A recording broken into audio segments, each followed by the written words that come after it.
కుటుంబం కుటుంబం కుటుంబం అని తెల్లారులేస్తే కేసీఆర్ కుటుంబం మీద ఏడ్చేటటువంటి ముఖ్యమంత్రి గారికి నేను ఒక మాట చెప్తా ఉన్నా, ప్రజలందరూ కూడా దయచేసి తెలుసుకోవాలి.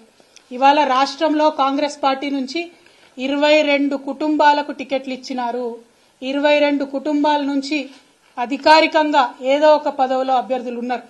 గడ్డం వినోద్ గారు, గడ్డం వివేక్ గారు, కోమటిరెడ్డి వెంకటరెడ్డి గారు, కోమటిరెడ్డి రాజగోపాల్ రెడ్డి గారు, మైనంపల్లి రోహిత్ రావు గారు, మైనంపల్లి హనుమంతరావు గారు, ఉత్తమ్ కుమార్ రెడ్డి గారు, పద్మావతి రెడ్డి గారు, జువ్వాడి నరసింహరావు గారు, రత్నాకర్ రావు గారి కొడుకు, కూచాడి శ్రీహర్రావు గారు, రత్నాకర్ రావు గారి కుటుంబ సభ్యుడే, దుద్దిల్ల శ్రీధర్ బాబు గారు, మాజీ మంత్రి శ్రీపాదరావు గారి కొడుకు, ఒడితెల ప్రణవ్ గారు, తాత మాజీ ఎంపీ సింగాపురం రాజేశ్వరరావు గారు, దామోదర్ రాజనరసింహ గారు, తండ్రి మాజీ మంత్రి సి రాజనరసింహ గారు, అట్లానే చెరుకు శ్రీనివాసరెడ్డి గారు, ముత్యం రెడ్డి గారు కుమారుడు, పి విజయారెడ్డి గారు, పీజేఆర్ గారి బిడ్డ, అట్లనే కోట నీలిమ గారు, సనత్ నగర్ కాంగ్రెస్ జాతీయ నాయకుడు పవన్ ఖేడా భార్య. ఈమె మన రాష్ట్రంతో సంబంధం లేదు, ఏం లేదు, కానీ సడన్ గా వచ్చిర్రు పారాషూట్ టికెట్లు.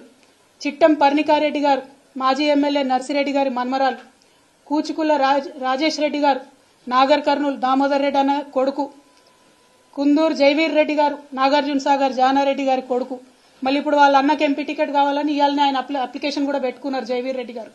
కొండా సురేఖమ్మ గారు, మాజీ ఎమ్మెల్సీ కొండా మురళి భార్య, మల్లు బట్టి విక్రమార్క, అదేవిధంగా వాళ్ళ సోదరులు మల్లు అనంతరాములు గారు, మల్లు రవి గారు వారి తండ్రి గారు, వారు మొత్తం కుటుంబ నేపథ్యమే.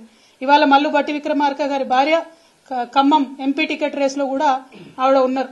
మరి పట్లోళ్ల సంజీవ్ రెడ్డి గారు, మాజీ ఎమ్మెల్యే పట్లోళ్ల కృష్ణారెడ్డి గారి కొడుకు, మదన్ మోహన్ రావు గారు, వారిది కూడా కుటుంబ నేపథ్యమే.